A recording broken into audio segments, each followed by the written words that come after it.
천안의 아파트 공사 현장. 필리핀 외국인 노동자가 열심히 일하고 있는데 관리자가 급히 부릅니다. 그는 눈물을 글썽이며 자신의 짐을 싸기 시작하는데요. 몇 년 후 그는 고향 사람들의 박수갈채를 받으며 단상에 올라가고 있습니다. 이 남성에게 무슨 일이 있었는지 사연 들려드리겠습니다. 안녕하세요. 저는 필리핀 루손섬 남부에 있는 소르소곤주의 프리에토 디아즈시에 살고 있는 아본 도말라온입니다. 제가 한국에서 겪었던 경험과 그걸 바탕으로 필리핀에서 성공한 이야기를 들려드리려고 해요. 저는 올해 44세가 되었어요. 얼마 전 한국 정부에서 성공한 외국인 노동자를 초청해서 한국에 다녀왔었는데 오랜만에 한국에 다녀오니 예전 생각이 나서 사연 보내요.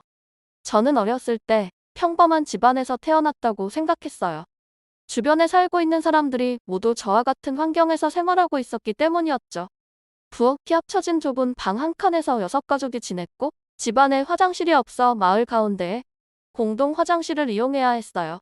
두루마리 휴지도 없어서 프리프로 뒤처리를 해야 했지요.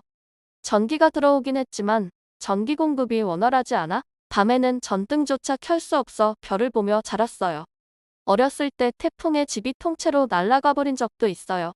당시에는 콘크리트로 집을 짓지 않고 흙과 나무로 뼈대를 세우고 슬레이트 지붕으로 집을 지었기 때문에 강한 바람에 집이 그대로 뽑혀 날아가더군요. 지금에야 웃으며 이야기할 수 있지만 그 당시엔 말도 못하게 절망스러웠죠. 그래도 저는 동네에서 손꼽히게 공부를 잘했기 때문에 담임 선생님의 적극적인 지원을 받아 동네를 벗어나 도시에 있는 고등학교에 입학했습니다. 고등학교에 가니 제가 알던 것과는 다른 세계가 펼쳐졌습니다. 제가 살던 마을에선 절대 볼 수 없는 높은 건물들이 있었고 아스팔트 포장된 길에 자동차들이 지나다녔어요. 지금 보면 기껏해야 5층짜리 건물이었지만 그땐 얼마나 신기해 보였는지 모른답니다. 모든 것이 신기했지만 그 중에서도 가장 신기했던 것은 버튼만 누르면 대변기에 물이 내려가는 거였습니다. 제가 살던 동네에는 바닥에 구멍만 뚫려 있고 사람들이 볼일을 보면 깊은 바닥에 쌓이는 구조였어요. 그래서 주기적으로 청소하는 사람이 와야 했고 근처에서는 냄새도 너무나 심했었죠. 하지만 도시의 화장실은 버튼만 누르면 대변기 물이 내려갔고 밤을 느끼지 못할 정도로 하루 종일 불빛이 켜져 있었습니다.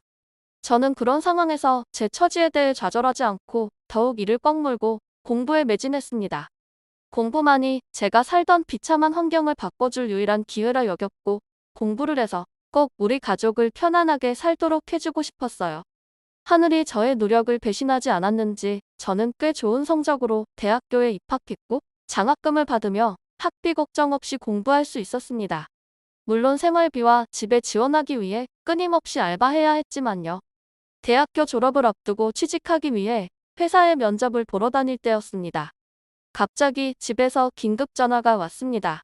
아버지가 일용직으로 오토바이 배달을 하셨는데 큰 교통사고가 나서 돌아가셨다는 거였습니다. 저는 급히 고향에 내려가 슬픔을 정리할 새도 없이 장례식을 치렀습니다. 하지만 저희 가족에게 더 큰 불행이 찾아왔습니다. 교통사고의 책임이 아버지에게 있어서 피해자들에게 합의금을 줘야 했습니다. 하루 벌어 하루 먹고 사는 저희 집안에 그렇게 큰 돈이 어디에 있겠어요. 그렇게 저희 집안은 나락으로 떨어졌습니다. 더 이상 가족에게 희망이 없었죠. 항상 긍정적으로 생활하던 저도 이 상황은 버틸 수 없었습니다. 저의 노력이 부정당하는 느낌이었고 해결책은 보이지 않았습니다. 매일 아버지를 원망하며 술에 취해 살던 어느 날 나쁜 마음을 먹고 바닷가 절벽에 올라갔습니다. 이 악몽을 끊어내고 싶었죠. 하지만 눈앞에 어머니와 동생들 얼굴이 떠올라 실행할 수 없었어요. 한참을 절벽에 서 있다가 제게 주어진 상황을 인정하고 다시 처음부터 시작해보자 결심했습니다.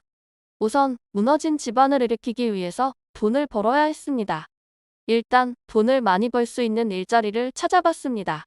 다행히 대학교 교수님 중에 한국에서 유학을 하고 오신 교수님이 계셨는데 저의 소식을 듣고 연락을 주셨어요. 한국에 가서 일을 하면 필리핀보다 훨씬 많은 돈을 벌 수 있다고 하셨고 저의 의지를 확인하시자 제가 한국 고용 비자를 받는데 큰 도움을 주셨어요. 우여곡절 끝에 한국 고용 비자를 받아 한국에 가게 되었습니다.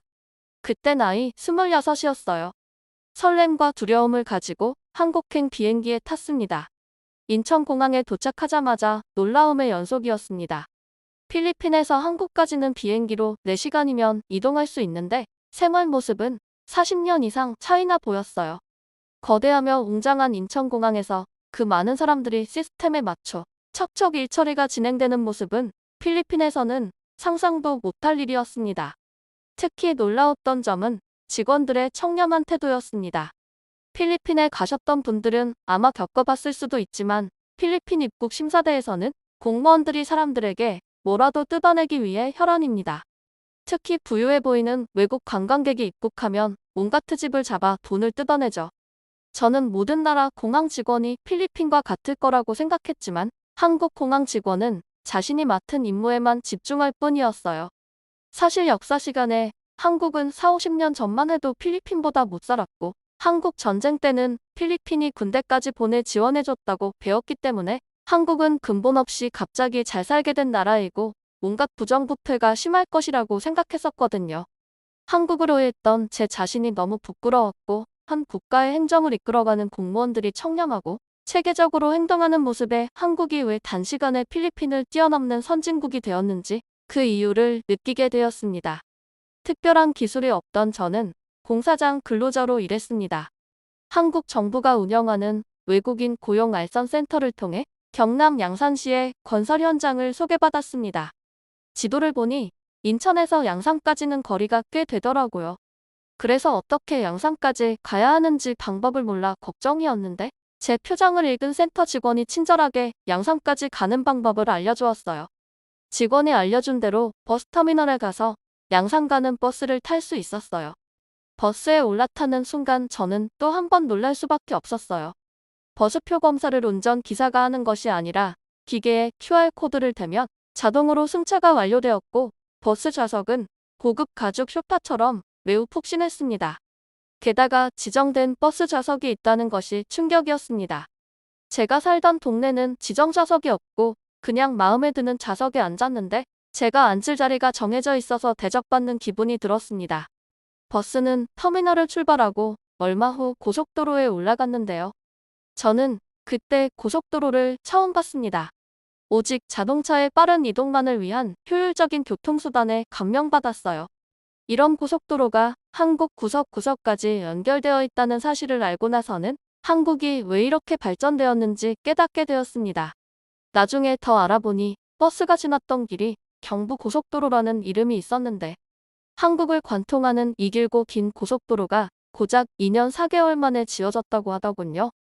특히 당시 아시아 최고 경제대국이었던 일본이 최초로 고속도로를 건설한 지 몇 년 지나지 않아 경부고속도로가 건설되었다는 이야기를 듣고는 한국의 경제성장이 단시간에 이루어진 것이 아니라 60년대부터 차근차근 이루어졌고 성장의 잠재력을 키워갔다는 걸 느끼게 되었습니다.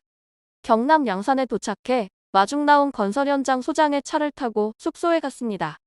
숙소에는 저와 같은 외국인 노동자들이 많이 있었습니다. 이상하게도 공사 현장에 한국인보다 외국인이 더 많은 느낌이 들었어요. 왜 그런가 했더니 한국 젊은 사람들은 힘들고 고된 일을 하기 싫어해서 그 빈자리를 저 같은 외국인 노동자로 채우고 있다고 하더라고요. 고된 일을 하지 않아도 먹고 살아갈 수 있는 한국인에 대한 질투와 한국 사람이 힘든 일을 하지 않아 내가 일할 수 있게 되었다는 안도감이 들었습니다. 다음 날부터 공사 현장에 투입되었어요. 물론 쉬운 일은 아니었습니다. 고등학교와 대학교 때는 앉아 공부만 하던 저였기에 몸으로 하는 일은 힘들었지만 가족들을 생각하며 버텼습니다. 숙소에 도착하자마자 씻지도 못하고 그대로 잠드는 날도 있었고 매일 아침 근육통에 시달렸지만 왠지 하루를 열심히 보냈다는 생각에 뿌듯한 기분마저 들었습니다. 제가 일하던 건물이 점점 높아지면서 완성되어 가는 모습을 보면 성취감마저 들더군요. 몇 달이 지나자 일도 능숙해지고 기술도 생겼습니다. 그리고 저의 성실함을 한국인 사장님들이 좋게 봐주셨어요. 다른 외국인 노동자들은 어떻게든 시간만 때우고 돈 받으려 했지만 저는 최대한 열심히 일했습니다. 열심히 일을 하다 보면 우울한 생각이 들지 않았기 때문에 더욱 열심히 했었어요. 그랬더니 자연스럽게 사장님들이 고생했다며 맛있는 거라도 사 먹으라고 급여를 더 챙겨주신 적도 많아요.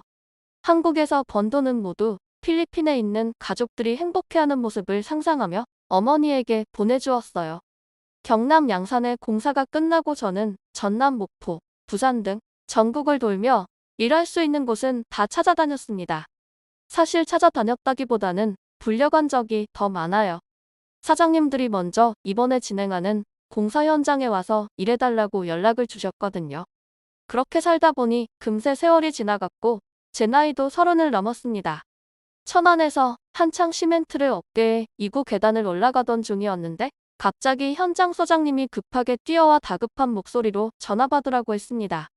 평소 차분하고 진지한 소장님의 이렇게 긴급해 보이는 모습에 당황하며 전화기를 들었습니다. 전화기 안에서 동생의 목소리가 들려왔습니다. 동생이 전하는 소식을 듣자 저는 다리가 풀려 주저앉고 말았어요. 어머니가 돌아가셨다는 이야기였죠. 믿을 수가 없었어요. 그저 눈물만이 흐를 뿐이었습니다. 소장님은 주저앉은 저를 부축하고는 차에 태워 숙소로 이동했습니다. 저는 옷을 갈아입고 소장님이 예매해주신 비행기표를 들고 인천공항행 버스에 올라탔어요. 5년 만에 고향에 도착했더니 집에서는 어머니 장례식이 진행되고 있었습니다. 조금만 더 아들을 기다렸으면 우리 집 빚도 다 갚고 어머니에게 효도할 수 있었는데 이렇게 갑작스레 아들에게 효도할 기회도 주지 않고 떠나가신다뇨?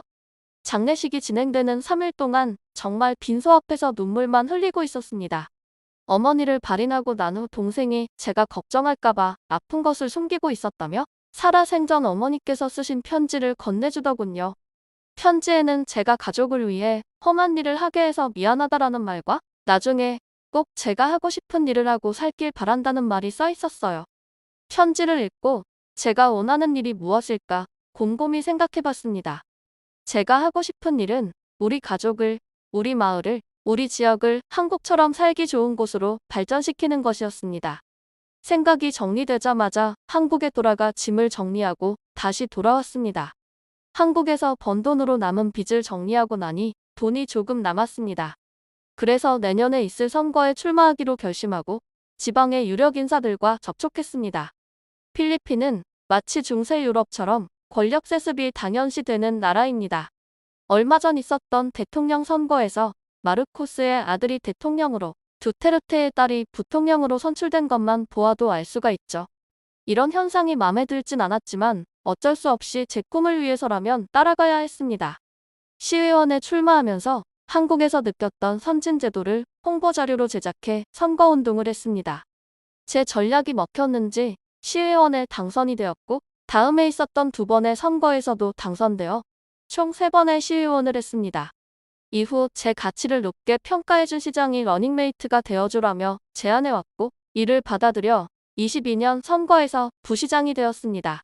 시의원과 부시장을 하며 지역의 시스템을 바꾸었지만 한국의 선진제도에 비하면 아직 많은 것이 부족하다고 느낍니다.